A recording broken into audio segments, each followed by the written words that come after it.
Welcome to the Grattan Institute's Post-Budget Forum. I'm Peter Martin. I'm the economics editor of The Conversation and host a radio program on ABC called The Economists.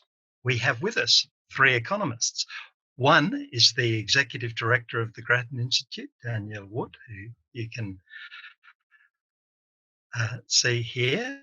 Another is Ming.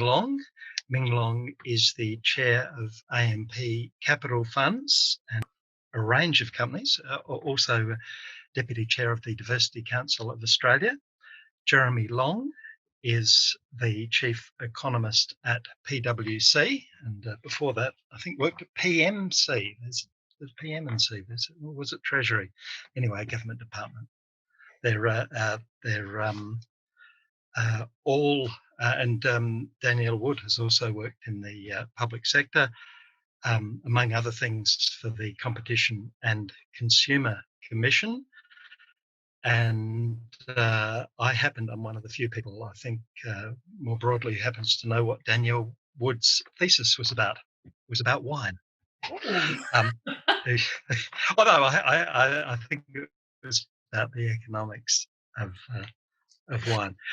So what we'll do, we'll speak, the panel will talk for about half an hour, and then after that, questions from you, which you can write as we're speaking. Also, we've already got some questions here. Jeremy Thorpe also suggested that updates on the US vice presidential debate would be welcome by question. No, that's only if it gets dull, and it won't. So look, what we'll do first, and I'll begin with you, Danielle. I just want each of you to describe quickly what you think the budget was trying to achieve, and then we'll get on to whether it could have achieved it better in another way and what was missing. But first, Danielle, what was the strategy in your view? Well, if you ask the objective, I think it was clearly jobs, and we heard that very much in the lead up. And to be honest, that's a 3-word slogan I can get behind. I think that was the right objective, and it was a week before the budget that we heard from the government that they were changing their fiscal strategy, that we were no longer going to be targeting surpluses on average over the economic cycle, and instead they were very much focused on job creation, and we're going to continue to support the budget through fiscal policy until unemployment got well under 6%, as it was put. So that was the stated objective. The strategy, I would say, was a 1-year strategy for a private sector-led recovery. So it was very much all in on trying to boost activity in the private sector. The centerpieces were, the tax concessions for business, or the investment incentives for business to encourage them to bring forward major capital purchases. There was wage subsidies focused on employment of young people, and then there was a bring forward of the tax cuts. Very much all temporary measures, and very much focused on this idea that if you can boost investment and perhaps a bit of consumption, then you're going to build confidence and generate that economic recovery and that jobs boom that the government's looking for. Excellently put, Danielle. And I think if we go back to even as recently as a month before the budget, the expectation was that it wouldn't be short term. There was talk about deregulation, there was talk about industrial relations reform, there was talk from the Prime Minister about setting Australia up for the future. But that doesn't seem to have been the strategy of the budget. Ming, what do you think? And I think that's why, in some respects, just picking up on that, I felt like I was missing something, because, right up to the lead of it, it was the most important budget since World War II. We heard a lot of this discussion around policy, and I was sort of waiting, and none of it came. And it was all back to, this is how we stimulate our economy. Let's give out all the tax cuts. Let's stimulate all business. Let's give them all a stack of money. It'll all be good. But I feel like we're using old technology for a pre-COVID world, when we were in a post, or almost in a hopefully post-COVID world. We've accelerated into the fourth industrial revolution. business has completely changed. I can tell you, we're not going to go back to what it was because it wasn't exactly fantastic for everyone. So we're going to look for a more inclusive, how do we actually reorganize ourselves so that we're more efficient for the future? Society is completely different. So I feel like it's a little bit old tech. It's like getting a dial-up modem where you've got NBN available. Also, you're not very likely, indeed, in every service industry, you're not particularly likely to need a lot of capital investment. Those days were a decade ago, really, and this has probably been one of the reasons why non-mining investment has been very weak. Yes. It's because we can make things, we can provide services the kind that we want without that. Jeremy. I think Danielle said it very well, but maybe the point we've been talking about for a while is this is a pandemic-induced recession. This is not necessarily like all the recessions that we've had in the past. But the one thing that we really did learn, I think, out of maybe the 1990s recession has been the focus here. It's not just jobs, it really is also about young people. And that's because the costs of systemic embedded unemployment where people don't ever have a job are so significant that you take, on a personal level, it eats away at society, but it actually eats away at the budget as well. And so the lesson that we took, I think, is a really valuable one from that recession. And we're in a period of just trying to triage the patient still. So to Ming's point about where is maybe some of that bigger, longer productivity enhancing bit, I think we're still kind of making sure the bandages are still on the patient and that the wound isn't spilling out. I would be really hopeful that the next budget is one where we start to see a different attitude, and we're seeing that, as Danielle said, most of the stimulus is really packed into this year and next year, and we need the next tranche of reform should be coming next year, I would hope. Well, you've started on the next thing I have here, which is how did they go about achieving their goal? And you've said that one measure, which has been criticised because most of the women on unemployment benefits are over 45, not under 35, and 45% of the men are over 45. You're saying that this is one measure, the measure for businesses to take on young unemployed, which seemed to me to be tokenistic, in that many of the measures seem to be okay if only they were bigger, home care and so on. That's one measure that you think is actually designed well. Are there others? Can you first, Jeremy, talk about the sort of makeup of how they've tried to achieve this immediate triaging of the patient while bleeding? So a lot of this is about confidence, and I think this is the funny bit of the budget. The budget is trying to instill confidence, but to instill confidence, you've almost got to have confidence. So you're wanting that virtuous circle of people feel that the world's going to be better next month than next year. It might feel bad if you're sitting in Victoria just at the moment, but because then people will go and spend. And if people spend, businesses will hire, and there's that virtuous circle. That's what this is trying to kick off. I get a little concerned, and we all do it, that we will nitpick every individual element of the budget. And I think we actually need to stand back and say, how does it kind of all as a totality fit together? So individual things may not be as big as you might want in any particular. We could have more home care. We could have more NDIS. Maybe we could have had some more things targeted at sectors that female workforce participation is a bigger issue. But I think if you sit back and look at it, the government has tried to hit as broad a group of categories as they can across a range of things. You said we could have had more in some. Yes, I accept that. But at some point, you have to say there's a boundary. And I look at that and think they've hit most of those buckets. You might quibble about whether individually it's exactly right, but it's broadly covering the field of most people are going to be affected. Whether we come out of this not saving and spending is going to be the real challenge, though. Can I just interrupt there? Sorry, Peter. Just on that, this is the piece that I'm sort of wrestling with, because there was so much in the budget for business, right? And that was like just a right in your face. There it is. We're throwing money at them. They're going to hire people.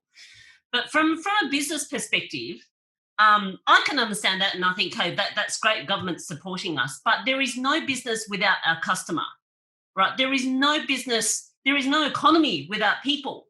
And if we don't give the people enough of that confidence, it wouldn't matter how much government throws money at us. I can't justify spend when I can't see that demand coming through. And that was where I thought, did they emphasize too much on business and not enough on the people, or where the insecurity actually lies? Because we've got job seeker coming off, we've got job keeper coming. There's all this withdrawal of support for the human beings in our economy, and so our customers. And it sort of shifted to all the business, but business doesn't necessarily drive it. It's our customers. Well, how do you see, Ming, how do you see tax cuts feeding into confidence for consumers? Well, that was the other interesting thing, because I mean, I would absolutely argue in terms of tax cuts for the lower income people, absolutely, because we all know that they would spend majority of the income probably on the central items, right? But then I did my little, walk around the city yesterday. I was doing my straw poll for people to say, hey, what would you do with the tax cuts? And obviously for the high income earners like myself, we're not spending it because we don't have to spend it. So it's got a lot to spend it on too, in many places. Yeah. But even on people on lower incomes, is what particular people I was speaking to, obviously the most lowest, well, people below the poverty line, they're spending it because they sort of have to spend it to live, right? But people who are in that middle income piece, if they don't have to spend it, they're saving it because they've dipped into their savings through this period to survive. They've realised they don't have enough savings to survive a pandemic, so they actually need to top it up. And if they saved 3 months and thought that was enough before, they're going to 6 months to try and make sure that they can survive. Because it could be third wave pandemic. We could get to next winter and there's another breakout somewhere. And there's not that confidence that government is going to be there for them when they absolutely need it, because we saw so many groups that actually fell through the cracks. All right. Well, what could have provided that confidence? Extension of JobKeeper, extension of JobSeeker. I mean, the contrast I would throw to people, if you have, there was a budget that was put out by the Finland government. You can go and have a look at online. Have a look at the contrast in terms of focus of spend. It is vastly different. And when I looked at that contrast, I actually got more confidence in terms of where they were spending their money versus where we were spending our money in our budget. Danielle? So look, Ming's kind of nailed it for me on that point of the focus on investment rather than consumption. And it feels sort of a bit in the wrong order for me for the economic recovery. So, we know that business investment was sluggish even before COVID. And it was pretty clearly because consumers were not coming out and businesses feeling uncertain about, what would be the demand pipeline for them. There's not much here, I think, to make them feel more confident about that. So I'll come to the tax cuts in a minute, but we've seen, certainly in the forecast in the budget, real wage growth is going to sit at zero for another 4 years. So we're going to have a decade without consumers having a pay rise. Population growth, which has been underpinning growth in demand, falls off a cliff. So I'm worried that even with all the best investment incentives in the world, businesses aren't going to come out. So I think we should have done more on the consumer-facing side. One problem with the tax cuts as proposed, I don't have an issue with bringing forward the stage 2 tax cuts. They are putting money in the hands, right across the income distribution. I thought the idea of bringing it forward to 2021 was good. The trouble is that the tax offset, which is really the bit that goes to the low and middle income earners, doesn't hit bank accounts to the end of the financial year and you've put your tax return in. So that $1,000 check, which was the real part that had the chance to stimulate, I think, the cash in hand for low and middle income earners who probably would go out and spend it, isn't coming until July next year, so not exactly the point in which we need it. So we can guess why they did that. They don't want a robo-debt. They don't want to withdraw the money if they only want to pay it up when people can document that they're entitled to it. So you could have just replicated the offset that they've already received based on last.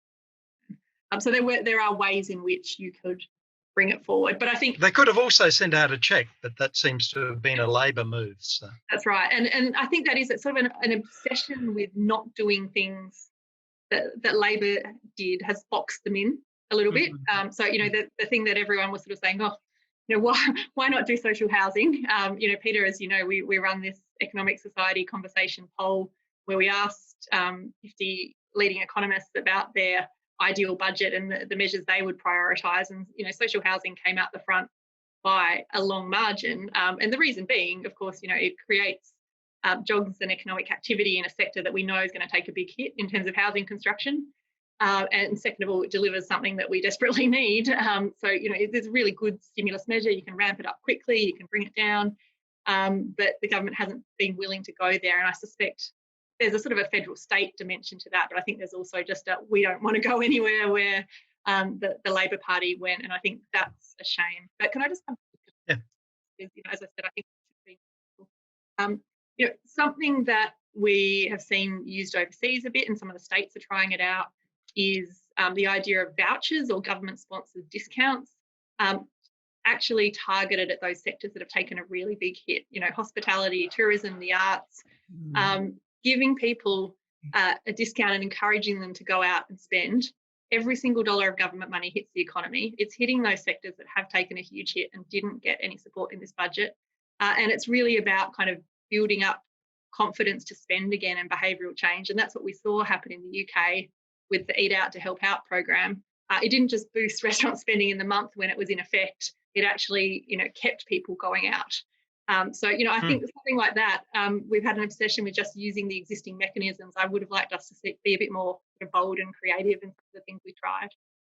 Is there anything you would have added, Jeremy? You're the most understanding of us about what the government's done. Well, I'm just thrilled that the people who use their voucher have probably all got COVID now in the UK. But good win on the policy. Yeah, you have to have the health situation under control.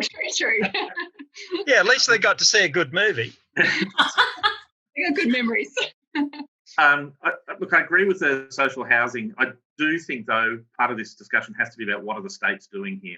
I mean, I can understand why the Commonwealth doesn't want to throw money at a sector that it doesn't control, doesn't really have a hands on.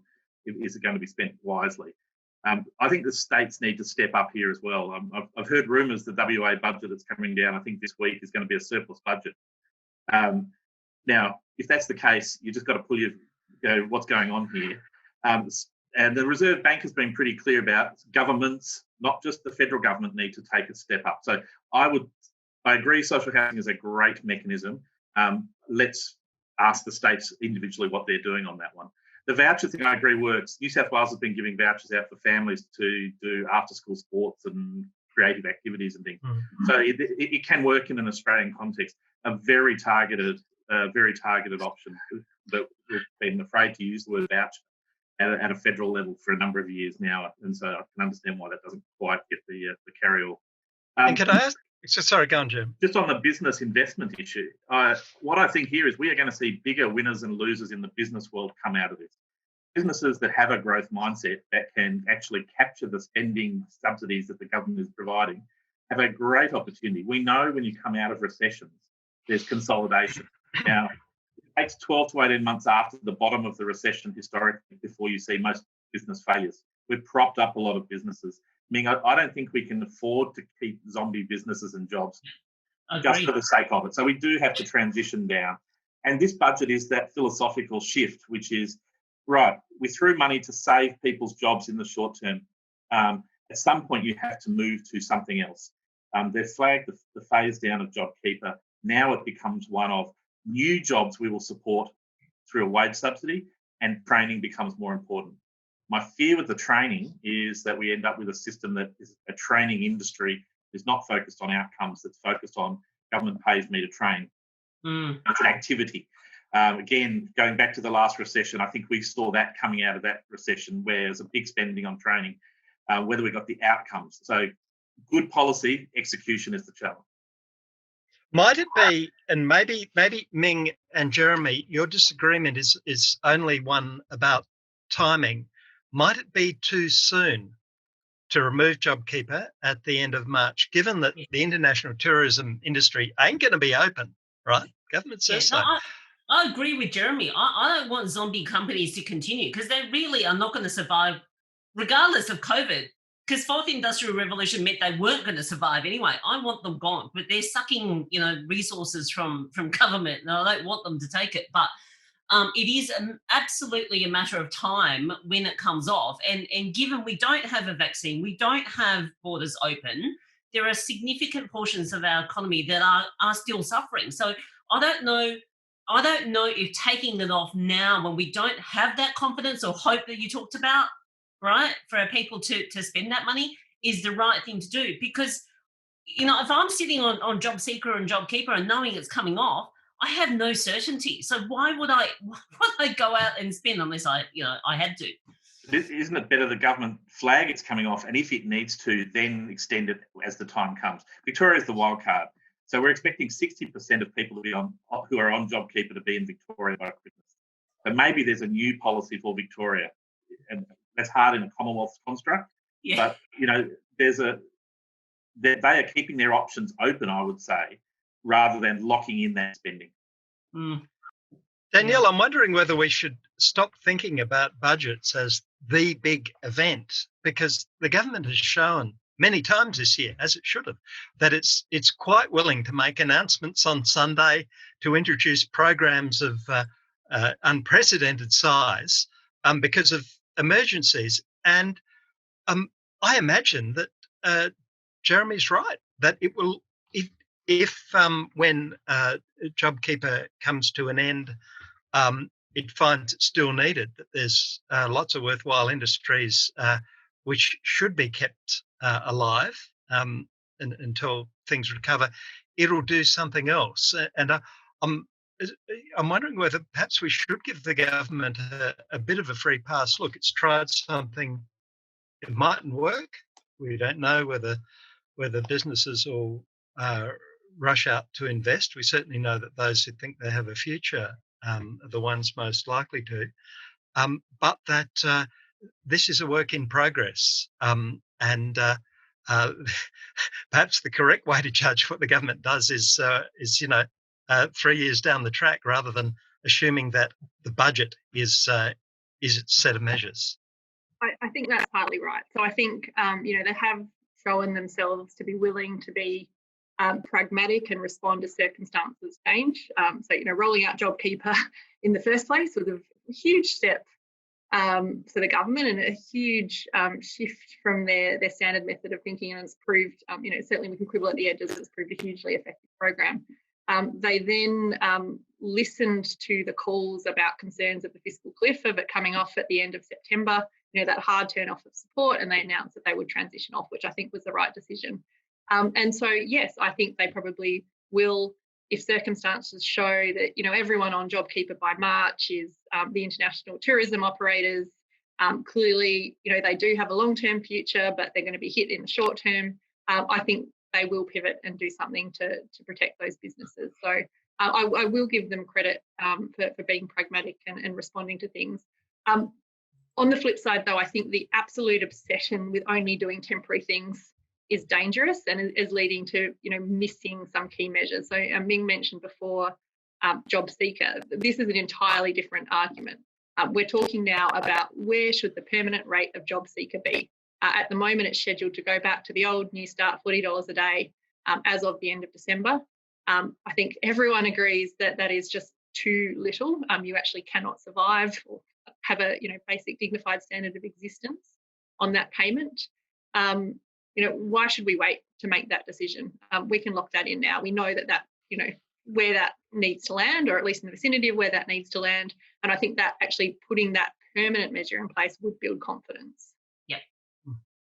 And before we go on to discussion with members of the 385 people taking part, I want to cover two more things, and they're both forecasts, really. One is, the first is the economic forecast, the second is the fiscal forecast. Now, what the government, you can see the graph, it's a very sharp V-shaped recovery. It's an enormous bouncing back out of the blocks, and it forecasts unemployment falling steadily down. Now, as a Treasury person said to me once at one of these functions with a smile, well, we don't forecast recessions. Maybe that's what you expect, but is it realistic to expect the Australian economy to grow very quickly next financial year, V-shape, and unemployment to gently move down by 23, 24 to 6.5%? Whoever wants to jump in first. I'll go first. The budget forecast is a bit above consensus economics forecast. In other words, consensus economics averages about 20 long-term forecasters, and they're predicting a little less than that. But I don't think it's actually out of the ballpark. I think with the growth and the recovery we're seeing in what I'll describe as the non-COVID states demonstrates that apart from those sectors like hospitality and international students that rely on international movement, we're actually seeing remarkable recovery. Now, Victoria is dragging that down, but it will kick back in. And we know there's always a surge when you come out of a lockdown as well. So that will kind of double down on that. You've got to remember that growth rate is coming off a much lower base. So we talk 4+%, but really that's coming 4+% off a much lower number. So we're not getting back to where we were. It'll take 2.5 years to get back to where we were pre-COVID. But I'm actually one of those optimists. I know that sounds terrible as an economist to say you're actually quite optimistic that we're going to do this. And that I think that's even without the vaccine issue. Because the vaccine, even if it comes at the end of next year. It'll take time for sectors to get back, people to start travelling and so forth. So put me in I think it's quite plausible bucket. Ming? I'll go next.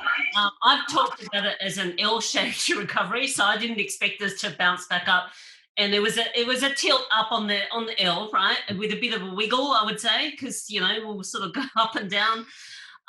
Because it really, as Jeremy said, it all depends on what happens to borders, whether we have a vaccine. It was interesting in the forecast. It's in because I looked at it and I thought, wow, that's so rosy. I was not expecting that. But in some respects, who knows what's going to happen, right? None of us is going to, guess even what's going to happen within 6 months. And so I've always seen this almost like a budget for 6 months, because after 6 months, we're going to have to tweak things. Things are changing so quickly that this is not just a set and forget 1 year and we're done. So I've sort of looked at the forecast numbers, GDP numbers, unemployment numbers. I thought, okay, yeah, it's like somebody forecasting real estate prices only go up. It doesn't do that. So I think we just need to be agile for the fact that it is not going to be that. That is just one hypothetical, theoretical case. I do agree it's not a good thing for Treasury to forecast recessions just because we're trying to pitch for hope in the economy as well. So that's not a good thing. The interesting thing, I think, in the forecasts that I saw, they had China growth back at 8%. Did anybody notice that? No, I didn't. No. So they had it, I'm sure it's in 2021, 22, maybe it's sort of a bit far out. But when I had a look at the China COVID numbers, they've got it under control, because they've been so good at controlling it all and locking down and making sure it doesn't spread, because it could spread to 1.5 billion people. But if they've got growth at 8%, and we're trying to look at a bubble, right, of like say New Zealand, because they've done really well with COVID, and maybe Vietnam, because Vietnam's done really well with COVID as well, and Taiwan and South Korea. Why would we not open back our borders to the bubble of countries that have done really well and take COVID really seriously? Because we need those Chinese students back to help our university sector. And we've lost so many people from the university sector, and it is absolutely hemorrhaging. And that would be so helpful for the growth forecast that we've got in the budget papers. So there is opportunity to improve for where my dire straits are. But I'm still not at the V shape. Sorry, Jeremy. What shape do you have, Danielle? Oh, sorry. It's not quite as much of a V as you think. It's a 1 year bounce, and then it comes back down again. True. If you plot it as actual numbers, I describe it's a W. It's a W with a big V, right? It's a King's V. You bounce back and then you steady off. You steady off a little bit. I think this actually fits with what we've seen from past pandemics. That's what gives me faith. I don't think this is a ridiculous thing. If they'd said we just grow 4.5 and then 5, I would say that's rubbish. But that they projected a drop of growth. Seems sensible. Which it ties in with the fact that government's pumping money into the economy for the next year and then stepping back. So not only did I not think it was a V, I just frankly didn't think it was ambitious enough. So the idea that by the end of 2023-24, we're still at 5.5% unemployment. We still haven't got back to the natural rate. We're still not going to see kind of wages grow. Not good enough, I think. I think we should be aiming to do better than that. And maybe and I will give the government credit again. This is the short-term plan, and they've got many more bites at it. But I would certainly hope that as more economic data comes in, if we're not getting the jobs growth that we need, that we keep pushing. Can I ask about I hate the word, fiscal picture painted by the budget, which is for one of deficits, literally, as far as the eye can see, the 10 years that are graphed, debts, government debt increasing and not really coming down again in that period, albeit with low interest payments because of the interest rates. There's a view around modern monetary theorists, some of the people putting it, that, look, this is a normal state of affairs. Most Australian budgets have been in deficit. We don't need to look back far because Australia as a nation doesn't go back that far, and you can graph them all. They've nearly always been in deficit. And that government debt, at times it's been big, doesn't seem to have hurt us. Certainly it's been followed by large economic growth. Is this right? Is this something, in your view, that is the new normal, or the old normal, I suppose, and that the view that the coalition was putting before it was elected, that debt and deficit were an awful thing, is wrong, that we all had a sort of collective hallucination for a while, believing that this mattered, and that we're back to normal, where in a crisis it doesn't matter, and for most of Australia's life it doesn't matter. Are these people right? You can start, Jeremy. This is a budget of our times, and when I talk back and think about previous recessions, this is where this is different. The cost of debt servicing is remarkably low. I would think it's almost criminal if we didn't borrow and go big into debt this time. We're doubling our net debt, but the cost of servicing that debt, because cost of debt is falling, will actually remain the same for the next couple of years. So there's a risk that interest rates go up. I've fixed my home loan. I'm willing to make the bet that that's not going to happen in any time soon. So borrowing is not a bad thing. It puts the priority on maximising economic growth, though. And so, again, I don't think that's the priority in this budget. I think it needs to be the priority in the next budget, possibly. Just to give you some horrifying long-term forecasts that will undoubtedly be wrong, we're putting out some numbers tomorrow that suggest that we won't get back to surplus before 2040, and we'll get net debt in 2056. Now, they're wrong. Long-term projections like that, but what they show is the surplus doesn't change because of this budget. Net debt is maybe 6 extra years out, but that's nothing in that kind of scheme. So this was the right time to borrow, as long as we then start to say, let's prioritise growth. And was the coalition wrong all along in the lead up to it taking government when it was complaining about debt and deficit? This is a different circumstance. I just think, this is... Well, some of it was the same circumstance. Some of it was global growth is dropping 4.5%. Crisis. The language the Prime Minister uses, global growth has dropped 4.5%. The GFC had dropped 0.1%. This is orders of magnitude different, and the response needs to be different. And because interest rates are low, we have a different mechanism in our toolkit. Why wouldn't we use it now? But I keep hammering you've got to grow at the end of this. So, and to Danielle's bit about, maybe we need to be stronger in the pushing the growth lever, because that's the way that we pay it back.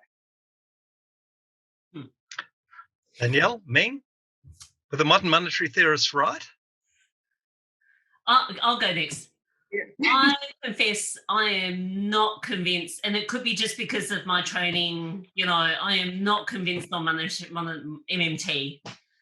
I've looked at it, I've mulled over it, had to wrestle it. I'm still open to be convinced if people want to convince me.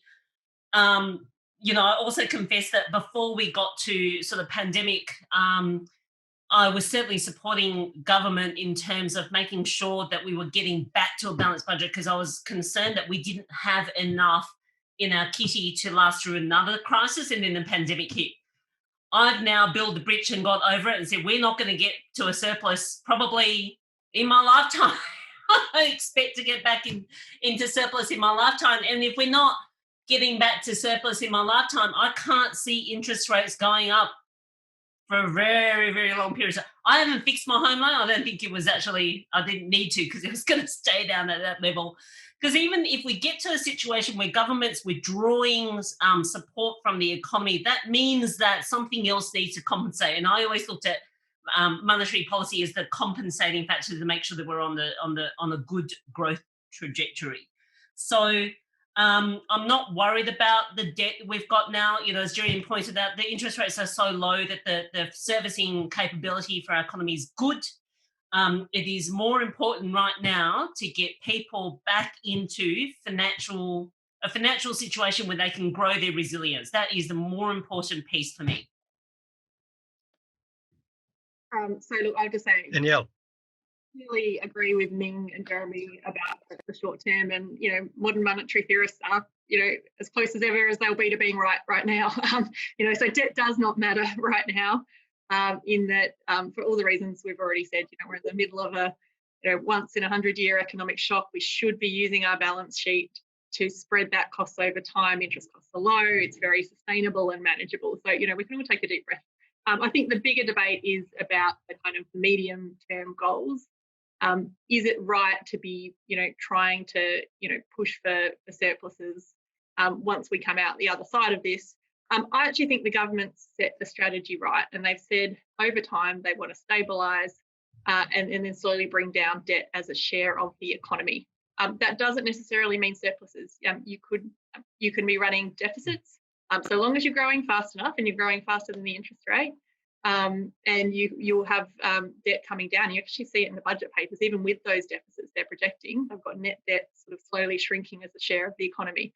So getting the growth rate up, the nominal growth rate, so you need your inflation rate up, you need your growth rate up, is incredibly important. So I think we don't have to obsess over the budget bottom line as a sign of good economic management, but nor should we say we don't need to worry about debt from forevermore. Can I ask whether you think this sort of new consensus, and the Reserve Bank spelled it out, the Deputy Governor, Guy Debelle, said, look, so long as, I think he used numbers, one of them was R and the other was I don't know. Yeah. So long as the growth rate of the economy is faster than your rate of interest, there isn't a problem. Is that new consensus? It's new in the sense that it wasn't what was being said during the debt and deficit disaster we were told we had after Labor. Do you think that new consensus will stick? I don't know if it's anyway. New consensus. I think it's sort of come to the fore in recent years when a few kind of prominent macroeconomists have pointed it out. But it also depends. So the three things that are going to determine how your debt is moving as a share of GDP are the interest rate, the growth rate, and your budget balance. Budget balance does factor into that as well. But all it's saying is, the point I was just making, there are many states of the world in which you can run budget deficits. If you're growing fast enough, you'll still see debt come down as a share of the economy. So we've got questions from members of the audience. Belinda O'Sullivan has asked about population growth. Is that important there, and what can be done to stimulate it? Certainly, net immigration is going to fall over the next 2 or so years, according to the budget, before wonderfully bouncing back to about where it was. Is it important, or should we, in fact, as some people say, be wanting to restrict immigration? It's interesting how people's views about immigration now are exactly the same as what they were before we were in a crisis. There were people who didn't want it because it took Australians' jobs, and there are people who did want it because it made the economy more dynamic and created jobs. They're saying the same thing now. Is it something that we need to return to? We need to return to fast population growth. Whoever. I'll have a first go. Yes, is the short answer. I mean, it can bounce back because immigration is basically a function of government policy. We've come out of COVID showing that we're an advanced economy that is basically safe, that broadly looks after its people. Why wouldn't you want to come and live here? We have far more people wanting to come here than actually come. So it's a policy decision at the end of the day once the borders come up or come down, barriers come down. I think this is should actually... Should we ramp up? Should we return to where we were or ramp up even more? Is it a good thing? I think every study of migration says it is a net positive, but whether they capture everything from the perspective of congestion is a valid point.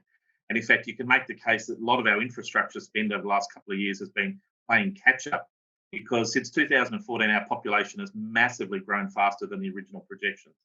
But a lot of that is actually foreign students, the way that we count visas and so forth. So it's quite a transitory population growth. But that reinforces, is that segment of the market going to come back for us in the same way, or are we going to see lower international students even with the borders coming back? The reason this is a big issue for business is I'm not sure that all businesses really understand how much they rely on population growth. So about half our GDP growth over the last couple of years has been because of population. Our productivity hasn't been there. We've just had more people doing things. And what we see is, we think of things like housing construction, more people need houses, but more people need mobile phones. So if you're selling mobile phones, you might replace them every couple of years or 3 years or whatever the number is. But in fact, your growth is really going to come because more people come. There's a whole lot of businesses that rely on population growth. If we're going to lose Adelaide effectively over the next couple of years, as an Adelaide boy originally, that's a bit of an issue. Don't say that to Danielle and me. Oh, you're one too. Okay. Then that's an issue for business. That takes a real challenge to recover and grow differently. Yeah, I would agree with Jeremy. We need population growth. I would send out planes to get back all the stranded Australians overseas first. I think we should at least save our own citizens. But population growth has underpinned so much of our society, community growth, all that sort of stuff. If we want real estate prices to go back, to what everyone's self-interested in terms of real estate prices, you want real estate prices to go back to, a sustainable, I'm only talking a sustainable level of growth, not that, then we will need population growth. It's sort of a bit fundamental. My only dilemma, and this is the piece I wrestle with, right, and it's not so much population just in Australia, and this is in some respects baked into the budget, as in we want people to consume more and demand more and all that sort of stuff. In COVID, we all learned we don't need as much stuff. We don't need to buy as much stuff. We already consume 1.5 planets, a year. Is it the right thing that we go headlong into that, because that is going to save our economy, but there is a damage to our planet and the environment at the same time? Do we? This is a question. This is a question we have. I turn I turn a blind eye to the climate and the environment for the sake of economic growth. This is a question we have from several people, actually, in the audience. It's a perennial question. Do we need economic growth? Now, Jeremy makes a point that when you're trying to triage a patient who's bleeding, you don't quite worry if you're giving some medication which might involve economic growth. You do it. This and my usual response, for what it's worth, to this is to say, look, quite right, we don't need more plastic bottles, right? But there's a lot of economic growth you can have in the areas that we do want. That's definitely economic growth. It's extremely real. It's looking after us and our parents in our old age. It's teaching our children. It's doing things like that. That's economic growth too. That needn't harm the environment. It's just using the resources we've got. Our biggest resource is people, right? So that's sort of my response. But given that we've been asked about this quite a bit, can you see an anti-growth case, Jeremy and Danielle? One of you. Both. Well, I mean, look at the last 6 months, and that's what growth going backwards looks like. Oh, you're in Melbourne. Growth is what sustains jobs. Growth is what sustains improvement in our material living standards. It's not everything. Of course, there are other things that matter that are not captured by those growth numbers, but it certainly counts for a lot. And we know that it creates money in the economy that allows us to do all those other things that we also care about. So like look after our aged, like take initiatives to care for the environment, like support our arts and culture sector. So growth is hugely important. As you say, Peter, that doesn't necessarily always mean you're expanding how much stuff you consume. But we have a really strongly services-based economy. A lot of our growth will come from that. 80% of our jobs are in services. So growth is incredibly important. I don't think we should jump on the anti-growth train, but should we look at the composition of that growth? Should we take steps to mitigate environmental damage? Absolutely, we should. Well, can I put to you, Jeremy, before you answer it, and to you, Danielle, and Ming, a point made by Lisa Folks, I hope I said that right, which is that that kind of economic growth which we're talking about, which is economic growth which isn't producing more things, which is producing the services we want, is unlikely to be stimulated by private sector tax cuts. That's because those things, those health care professions are almost naturally provided by the government. And what that will mean, if that's the kind of growth we want, is that rather than being stimulated by tax incentives and investment incentives, it'll be provided by direct government spending. And when we're out of this, more tax. Either of you, Jeremy, if you like. There's a little bit of truth to that. It's interesting, this budget, I think the government's taken a slightly philosophically different position as well. The Liberal National Party's been accused too long of not picking winners. So they've actually picked some, in their mind, winner manufacturing industries this time. And they're interesting because at least one of them is about recycling and waste and environmental industries, and one is around food processing, which I think you could possibly put in a similar pro-environmental bucket if you squint enough. And so it's interesting. I think they know that we've got a challenge around waste particularly. Obviously, the globe has shut down a whole lot of international waste trade. So we're going to have to bear the costs of our own waste and finding new ways to handle that. So I agree, but the government's certainly sending some signals around getting industry to think differently in some sectors. Okay. That's correct, I suppose. But I was asking actually a broader question, which is over time, are we going to have a government sector being bigger as part of the economy? Because the things that we will need over time are a health, which isn't only a function of age, it's a function of the sort of moving up the value curve in what we demand. Our primary needs have been looked after. That's naturally provided by the government. When Kerry Packer had his fell off a horse playing polo at Liverpool in Sydney, he went to the Liverpool hospital. Now, had all of his wealth couldn't have saved him were there not government provided health. That's the kind of thing we're going to demand more of, and also as the balance of the population changes, we're going to demand aged care services, which one way or another are they're either directly provided by governments or they're provided by governments funding other organisations. And that is one of the lessons from past recessions. Government ends up with a bigger role coming out of it. It's not always necessarily just a spending role. Sometimes it's a regulatory role. Sometimes it's a directionality support role. But it is impossible to think that government doesn't play a bigger role in our economy coming out of this.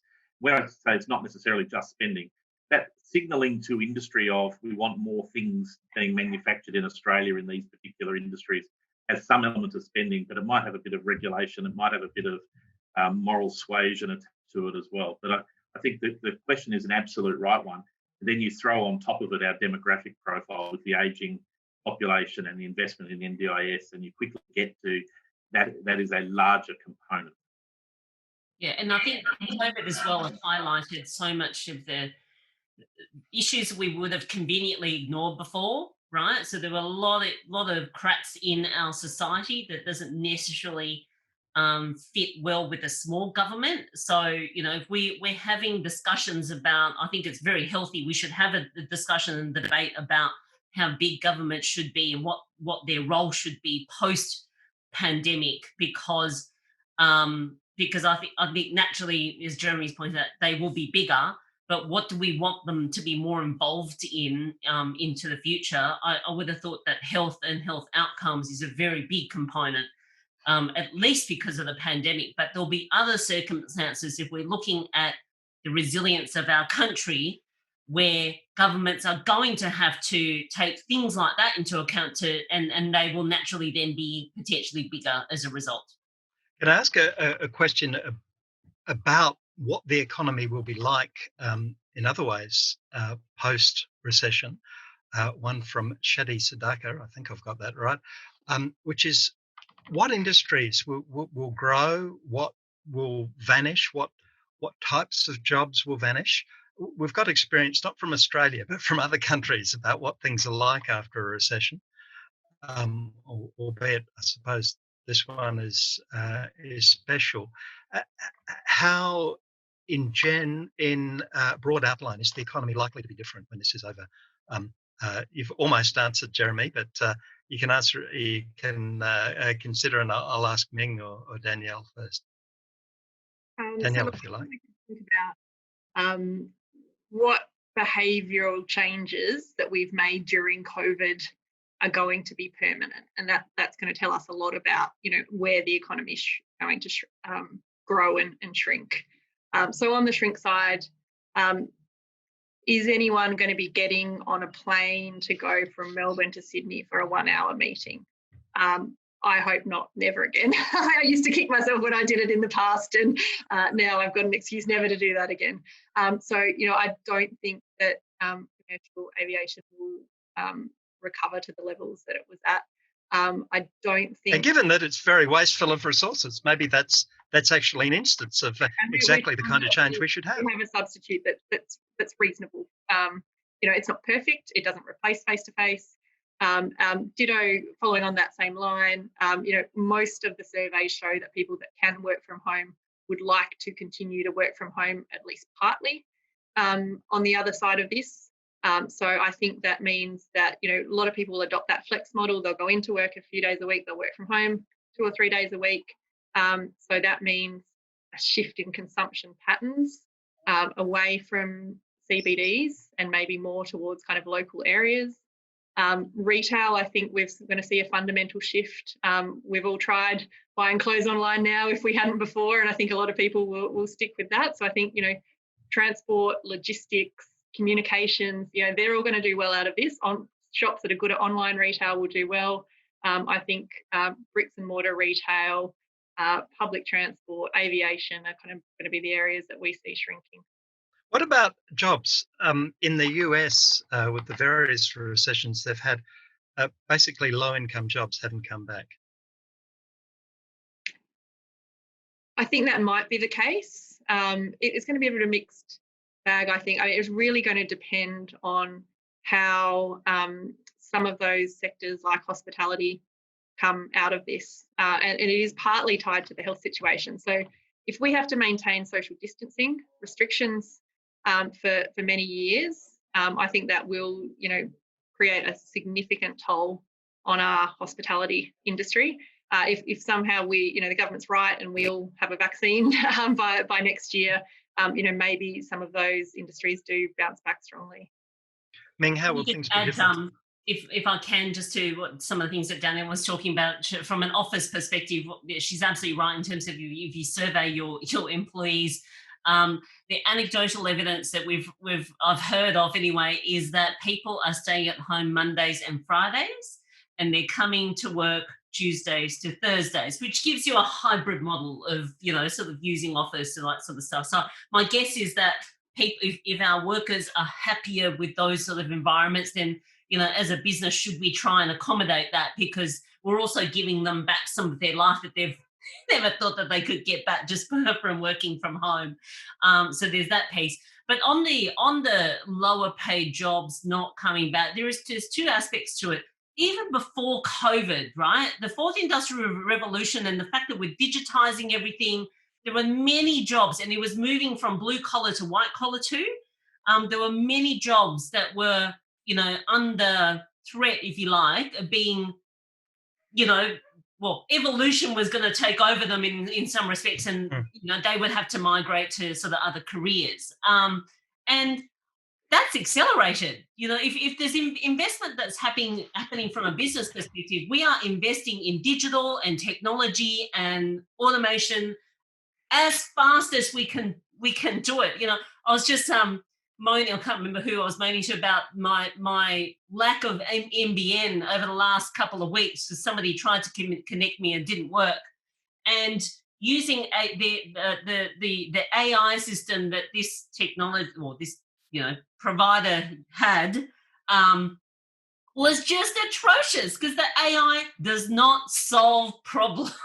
It's almost like a system to keep the customer away from the actual entity itself. So we can try and automate some of that, but we just can't get to the human element that people, actual real people, can provide versus AI. So there's two aspects. There's disruption coming through anyway, and business is going to invest in that. But there's also an element, we actually need more humans attached to some of that technology so that we can actually make it useful for our customers. Jeremy, how will things be different? Oh, I think you've nailed it pretty well. I think the issue is equally, it's lower skilled workers historically have been the ones that, because there's lower productivity. If you've got to dismiss someone, you dismiss the person that's the lowest productivity that's adding to your business. But we're seeing here that we're seeing this shift. So digital, so suddenly we need new digital skills. So the challenge is that people are losing jobs, but they're not necessarily equipped for the jobs that they might be looking for next time around. So this becomes a real training issue. And we're not training people for the jobs they lost. We're going to be training for the ones that they might have next. We see that. So we're going to lose a whole lot of retail jobs, but we're going to need a whole lot more skills in businesses, small businesses and large, that can run a online purchasing web thing, or have some innovation in logistics, as Danielle said.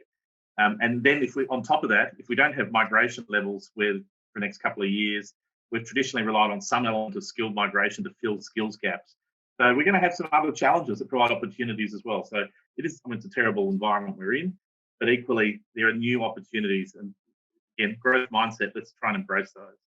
Quickly to finish, we'll return to the budget itself. Final question from Giuseppe De Simone. I think that's right again. Observing that the budgets have a typical pattern. On budget night, the media buys into the government's narrative. That's because we're locked up. The next day, interest rates come out and say what's wrong. Then the institutes say how they've got much cleverer ideas and the government has missed something. And then the public is left to make up its own mind by Friday, which is tomorrow. So final question. Out of 10, this is Giuseppe's question, out of 10, each of you, how do you think the public will rate this budget by Friday? Danielle. Oh, no, we'll finish with you, Danielle. Ming, then Jeremy. Ming.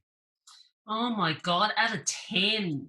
I was on a panel yesterday when someone gave them a distinction. I wasn't going to do that. I would just say I'll give them a 5 just because I hope that there is more to come.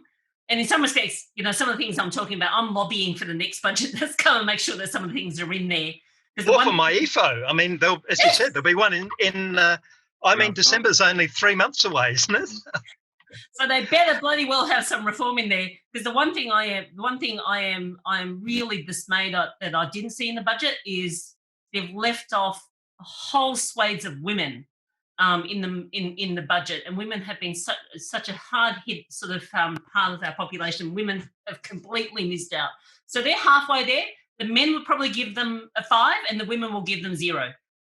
Jeremy.